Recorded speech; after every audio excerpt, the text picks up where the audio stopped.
So Chaitanya Bhagavata, Bhadyakandat, Mahaprabhu's meeting, first meeting with Nityananda Bhagavan. So we just continue from yesterday.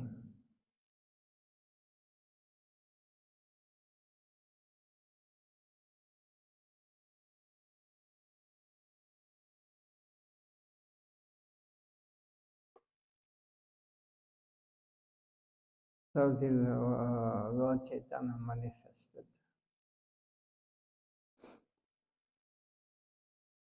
before his eternal associates, those who always appear with the Lord. He never appears in this world alone, always associated with his expansion, first very intimate devotees. So at this time, he manifested all the different incarnations. He appeared in this world, Radha, like, and he contacted several devotees.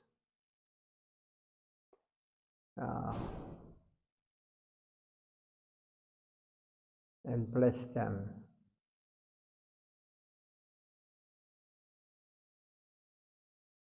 So in this ecstatic mood, the devotees were falling, fainting, and shedding tears in ecstasy.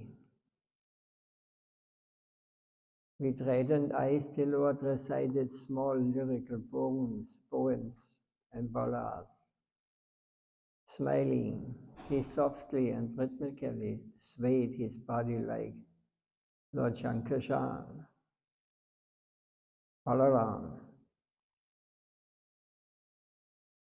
After a while, the Lord returned to his normal self. Then Murari Gupta, the beloved devotee and friend of Lord Ramchandra, began to explain the inner meaning of the Lord's dream.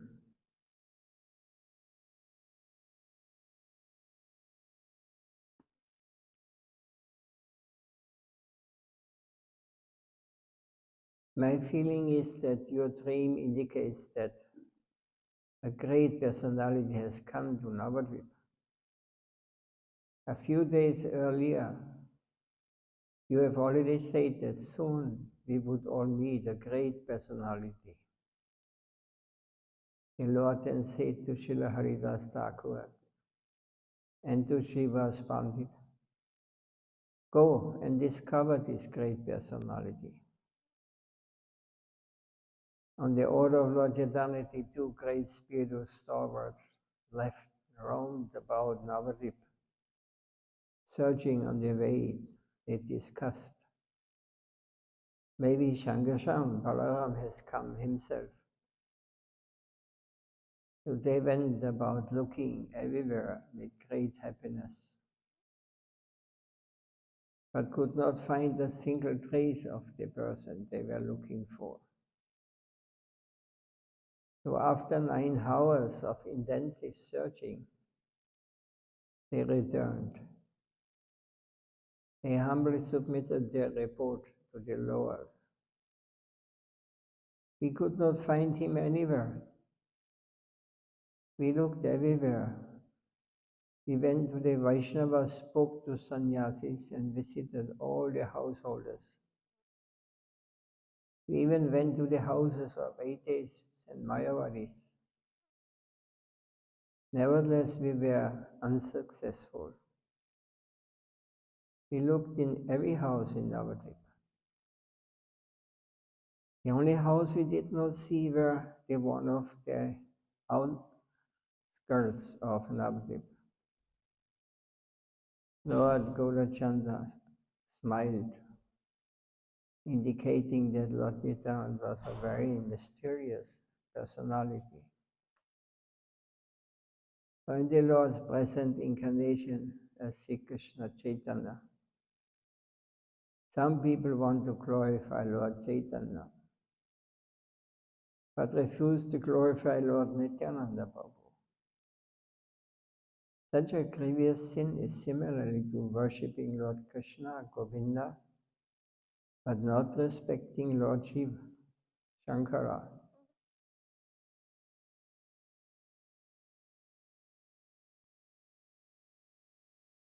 Shankara, he had his name because he's worshipping Shankarshan.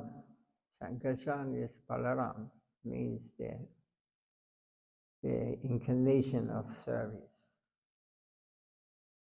or the expansion, first of expansion, or one of the first, who supports the whole in every way. Such an abominable, so that's because we are respecting Lord Shiva, Shankarshan, but some did not. Such an abominable person will surely become damned to eternal hellish sufferings. Lord Nityananda's incarnation is very mysterious and confidential. It is impossible for anyone to see him,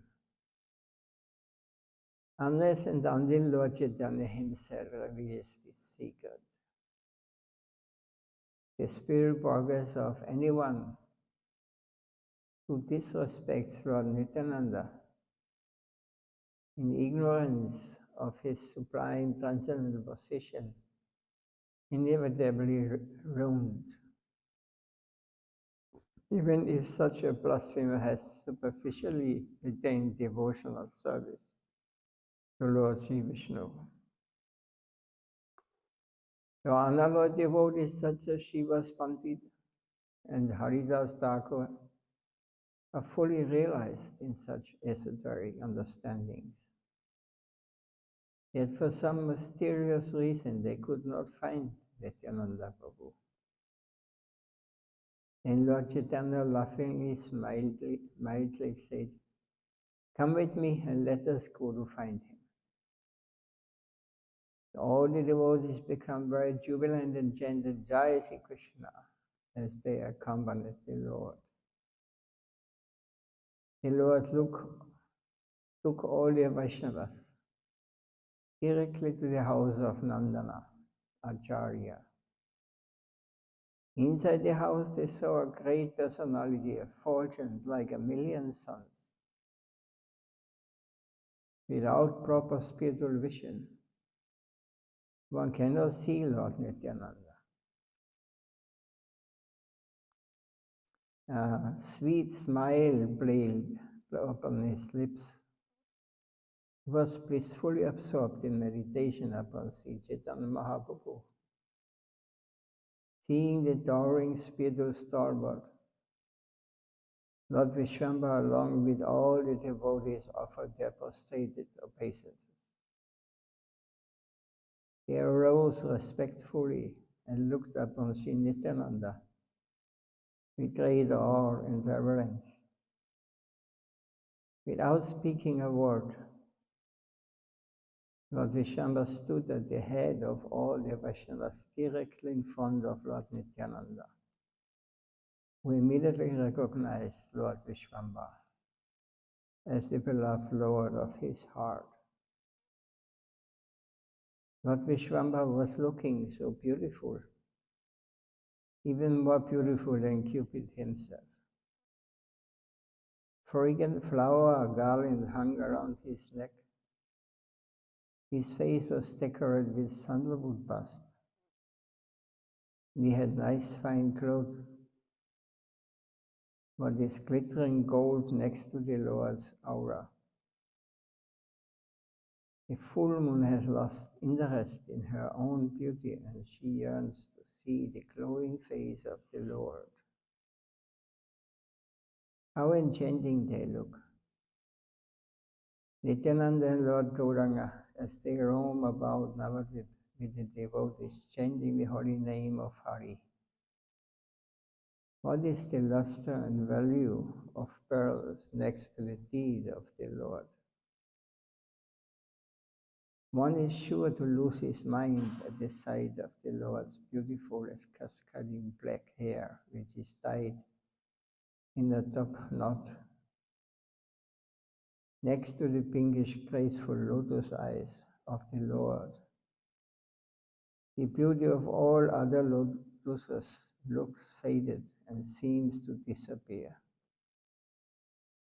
His long hands extended down to his knees, and the thin line of his pramana thread hangs loosely across his broad and expansive chest. A thin and perfect tilak decorates his broad forehead. Without any jewelry or ornaments, every limb of his beautiful body looks exquisite and captivating. Whence goes the brilliance of millions of precious gems compared to his dazzling nails? So what use do I have for ambrosia when I see the sweet smile playing upon my Lord's lips? So Lord Shri Krishna Chaitanya and Lord Nityananda Prabhu are my life and soul. I Vrindavandas humbly offer this song at their lotus feet. So one thing one should understand, it always has to be mentioned, I think, it is necessary to understand that ordinary people are not able to see the beautiful form, transcendental form of the Lord, or Lord Nityananda. He is not a material body. This explanation and this pastimes who are mentioned here, they are not visible to them for those who have mundane eyes, who want to see it with this material or receive it through the material senses. This is not possible. So we should understand that actually these forms are only visible to those who have transcendental eyes, who have divine vision. That's because they could not find nowhere. They were looking whole day for Nityananda. But Mahaprabhu, he just went straight to Nandanand Acharya's house. And there he looked, he was sitting there in the center. So, but not visible to, visible to my material eyes perhaps, but they could not see his transcendental form or his position, what he ends. So in Vrindavana's Thakur, who wrote this biography, he now explains the glories of Sri Nityananda. What kind of person he was. He was behind all the rules and regulations of this material world. All glories to Lord Gaurachanda, the life and soul of all the living entities. May my memory constantly embrace his lotus feet.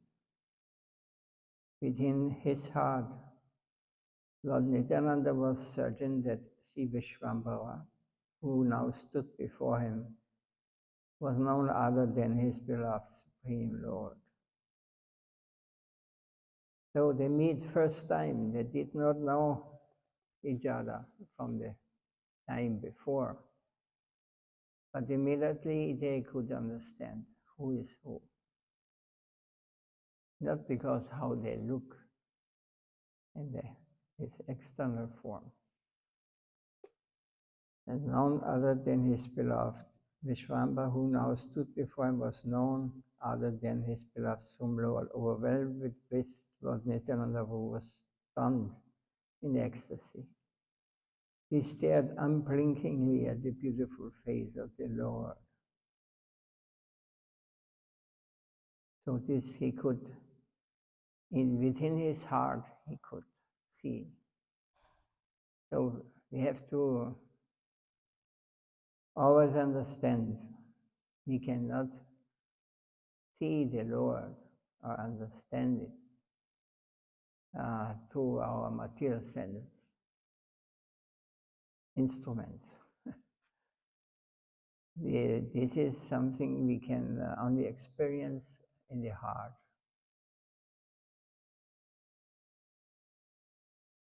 Upon seeing the bewildering, beautiful form of the Lord, Nityananda wanted to taste beauty with his tongue,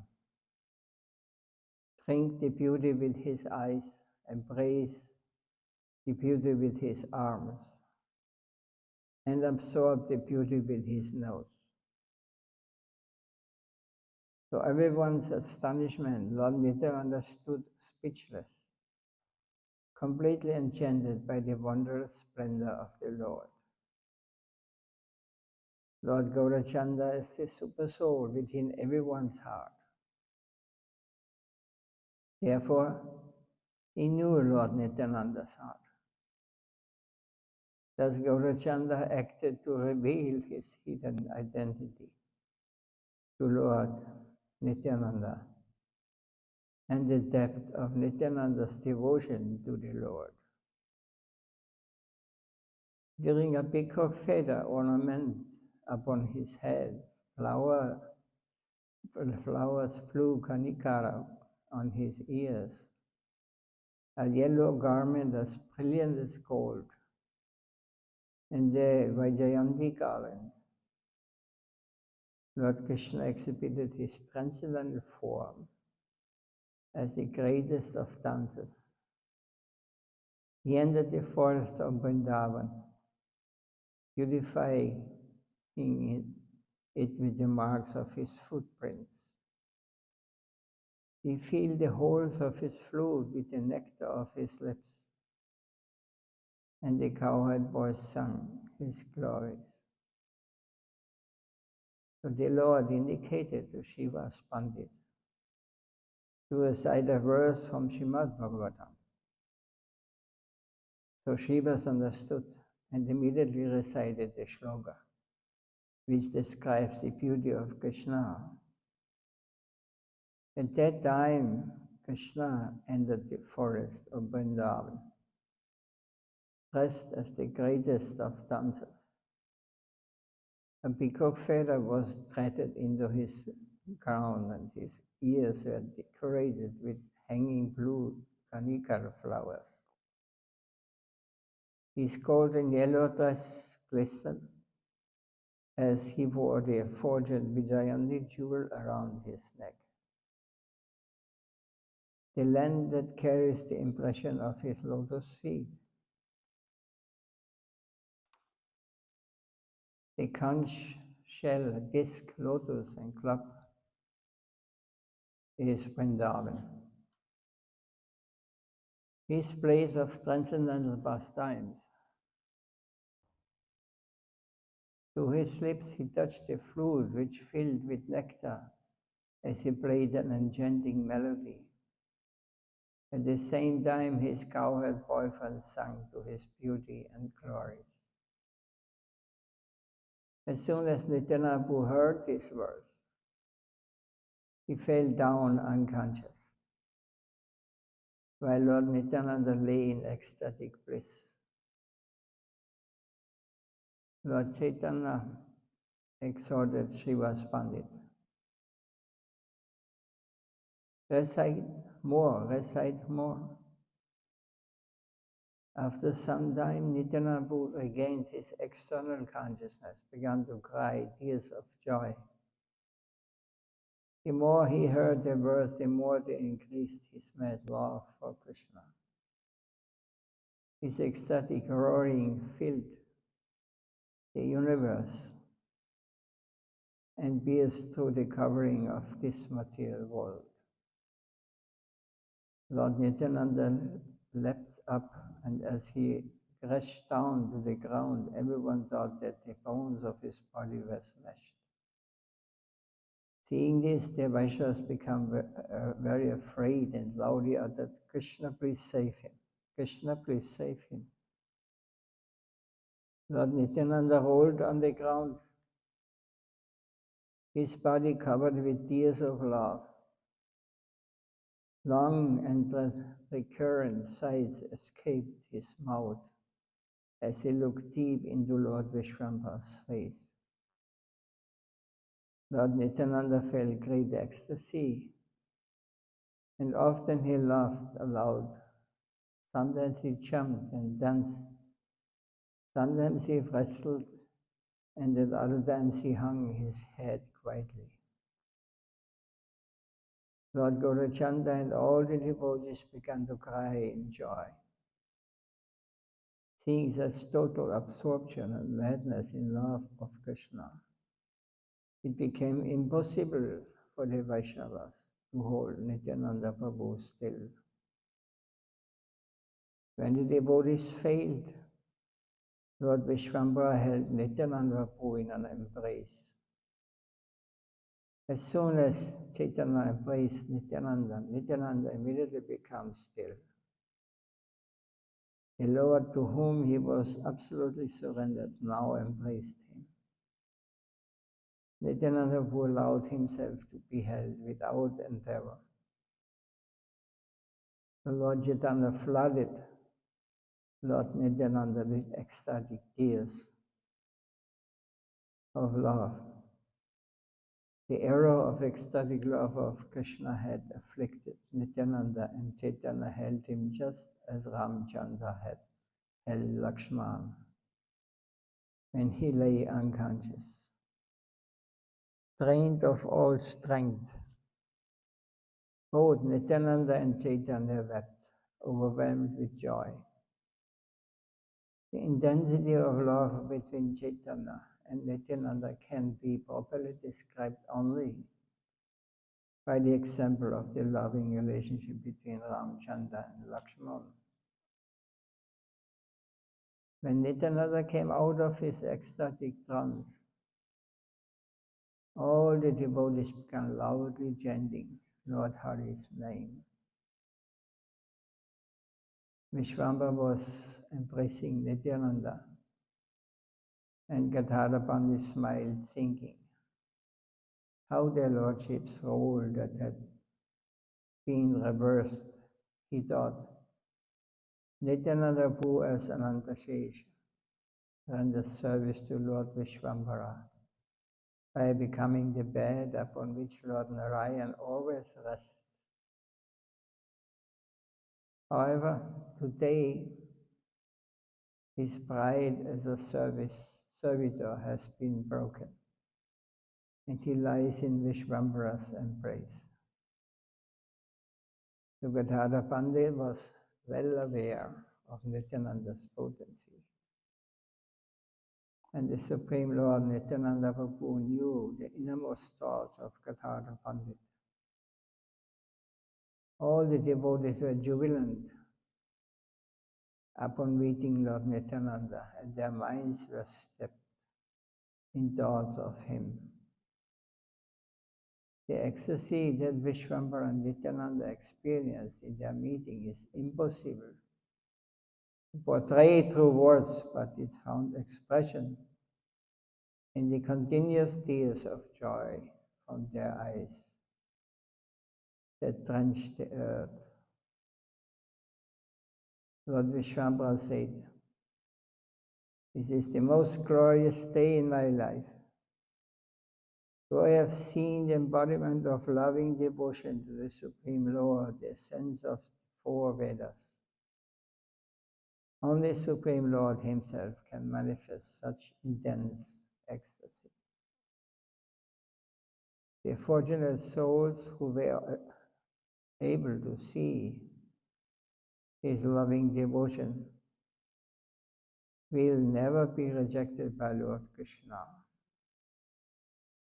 Now I understand that you, Lord Nityananda, are the full-fledged manifestation of the Lord's energy.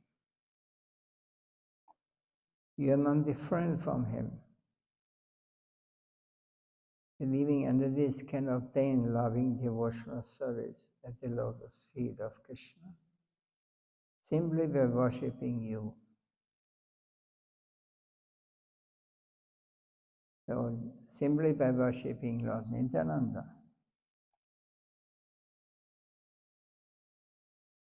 we are worshipping Lord Chaitanya or the lotus feet of Krishna.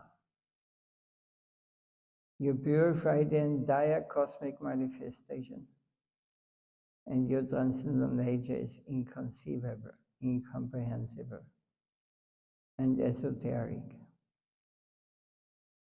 You are the personification of the highest ecstatic love of Krishna. Even a moment's association with you can dissolve millions and millions of sins. I can now understand that Lord Krishna intends to purify and redeem me as He is giving me your association. It's my great fortune that I am able to see your lotus feet. I know that if I worship your lotus feet, then I will surely receive love of Krishna. Unaware of the passing of time, Gaurasunda was absorbed in glorifying Nityananda Prabhu. Nityananda and Chaitanya had infinite exchanges, but they were very confidential. So they conversed in gestures and signals that were known only to themselves. The Lord then asked Nityananda Prabhu, "I am hesitant to ask you from which direction you have come."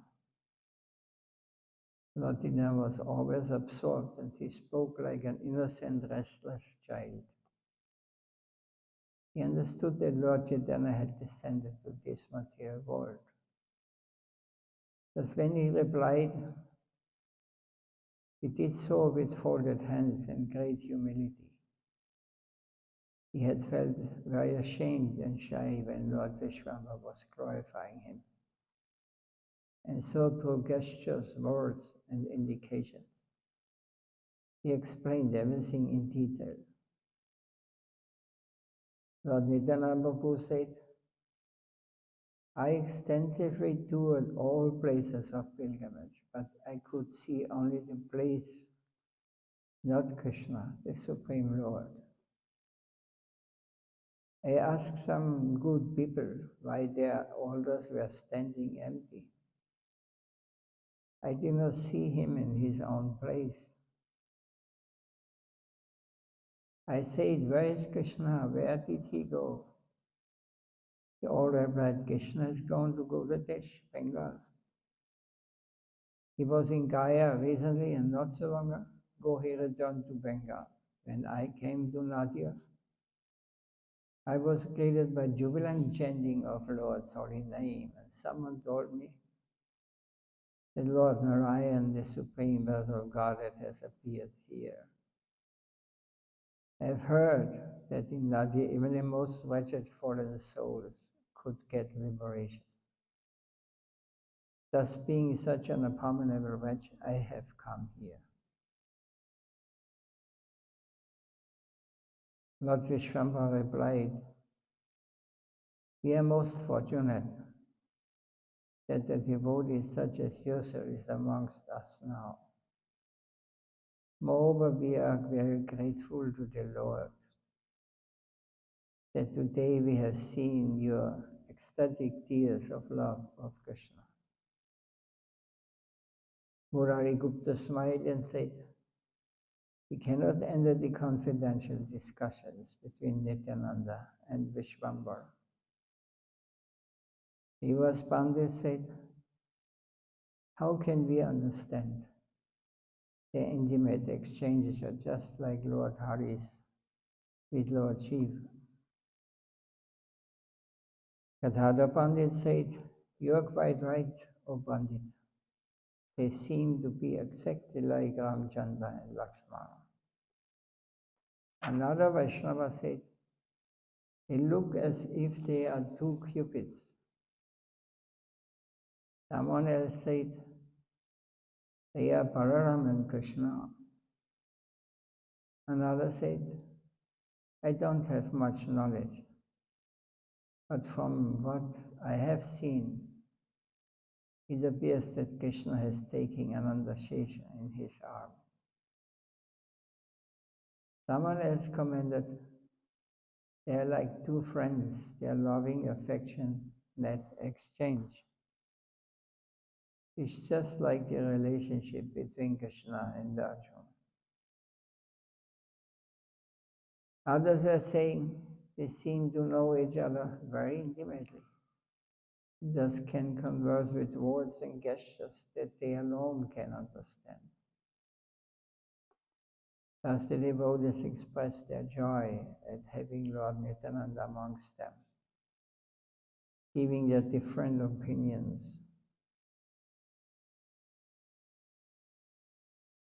Anyone who hears about the meeting of Nityananda and Gaurachandra is surely freed from material bondage.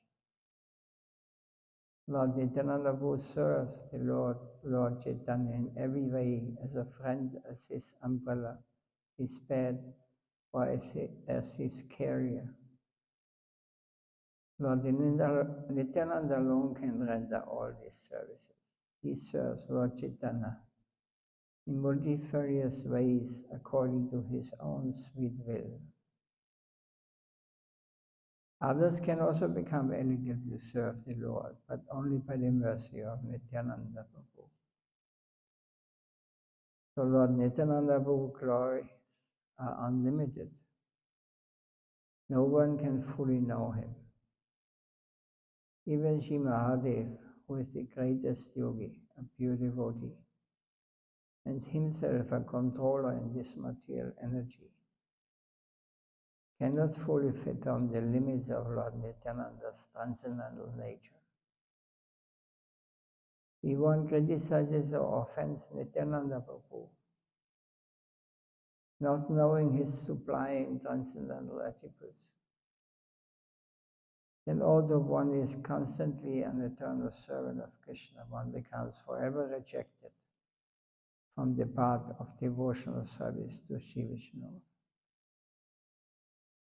Lord Nityananda is the object of Lord Chaitanya's complete love. My heart's desire is that Lord Nityananda will reside in my heart as my most beloved Lord and Master. By His grace, I have developed attachment and attraction for Lord Chaitanya. It is by His order that I write these wonderful pastimes of Lord Chaitanya. Just as Raghunath and Yadunath are different names for the same person. Similarly, the names Nityananda and Baladev indicate the same person.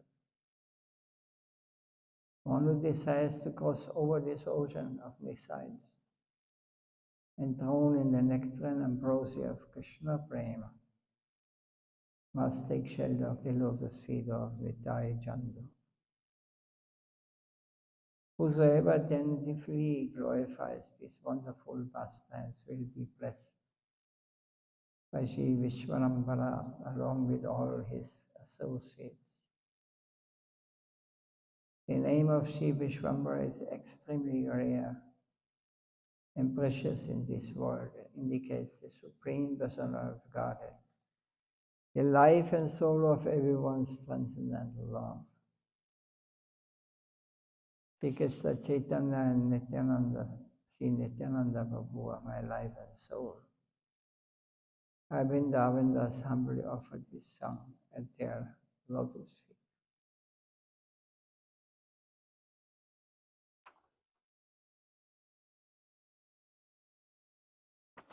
It's the glories of Lord Nityananda.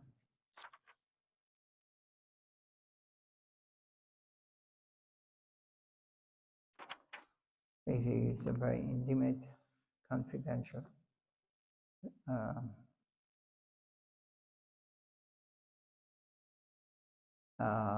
pastimes were revealed. So it will be only be understood by those who have understood the transcendental form and the transcendental position of Lord Nityananda and Lord Chaitanya and all his associates who are not members of this material world, who came here just to bless, then you are disqualified. It is an offense. Don't try to understand it on the mundane level. Don't think their relation has anything to do with any relation we have in this material world. It is absolutely transcendental, absolutely beyond any, there is no mundane conception there. It is too pure, very absolutely pure. So,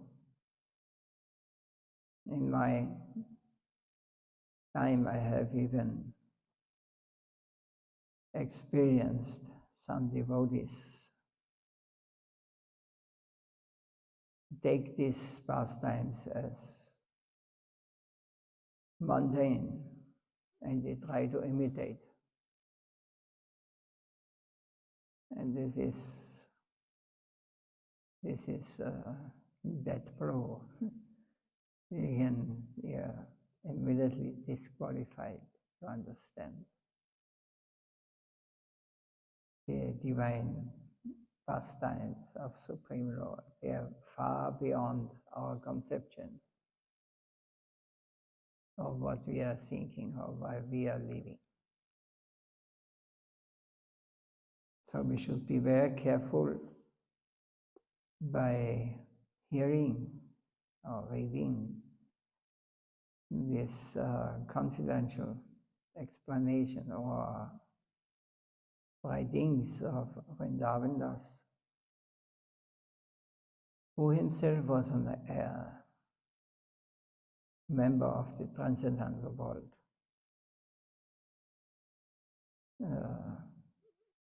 If you put it down to your or to our mundane conception, we are disqualified.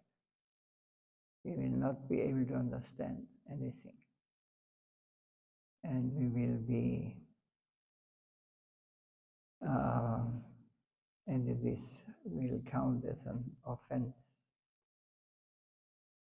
So we have to approach it in a very humble way, and we have to take the position that we are unqualified to hear even this intimate pastimes.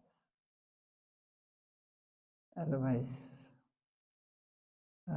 we get punished by the material nature. In so many ways. What we experience now is the punishment of our past mistake or offenses we did against the lotus feet of Nityananda.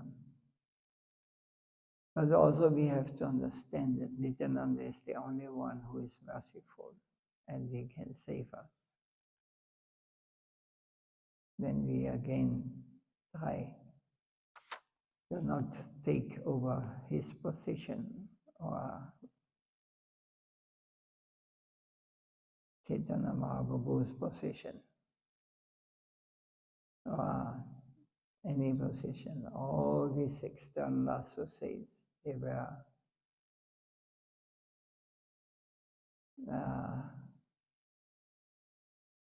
respecting very much, unable to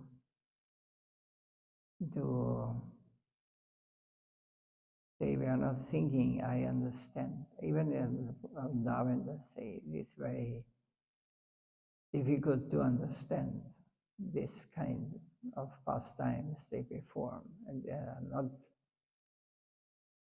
we are not able to enter them, except we get the mercy from Nityananda. Nityananda's expansions are a divine master who is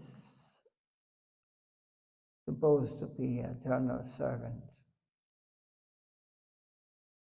And this is our great mistake we do. Somebody who identifies himself as an eternal associate or master. He is nowhere. He is even lower than the innocent, those who have not understood, and they agree with this.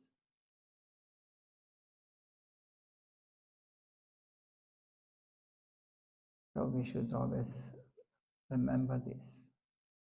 We are not fit to understand it. Otherwise,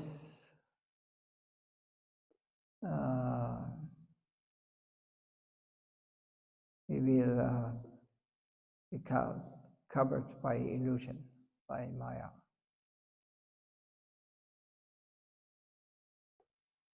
Is there any question or any? Is this running? Oh.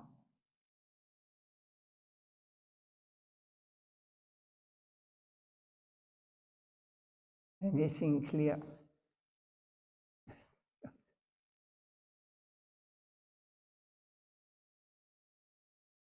Anyway, this we have to understand. It will never be for mass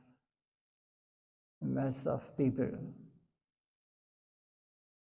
This will always be only for those who have understood the position of the living beings, that we are not the masters, we are not the controllers.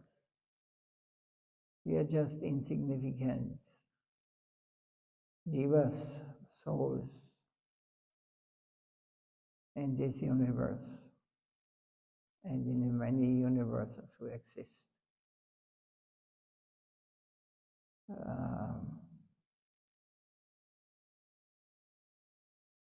So, by the mercy of the Lord, by the mercy of Lord Nityananda,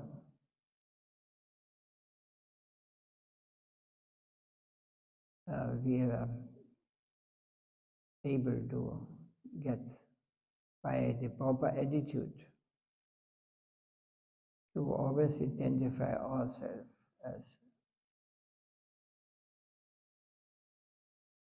lower than the lowest, lower than a blade of grass, and more tolerant than a tree. To give respect to all living beings, including animals, plants,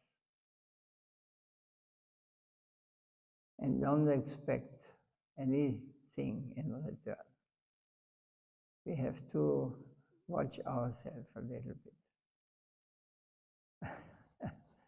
where we are standing. So this must be the basic understand. This is the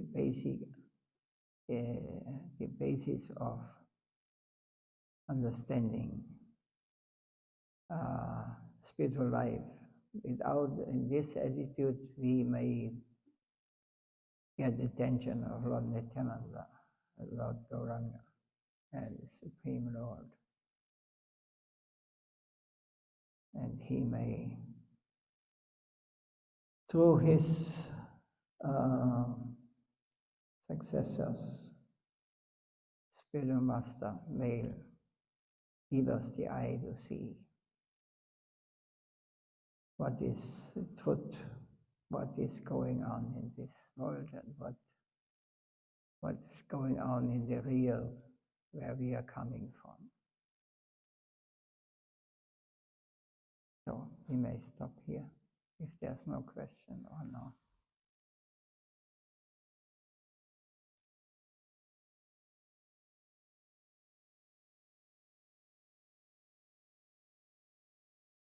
Jai Sri Nityananda Prabhu ki Jai. Sri Krishna Chaitanya Prabhu Nityananda Sri Advaitik Tadhar Shivas Govakta ki Jai. Jai Sri Gurudeva ki Jai. Jai Gaur Premanandi.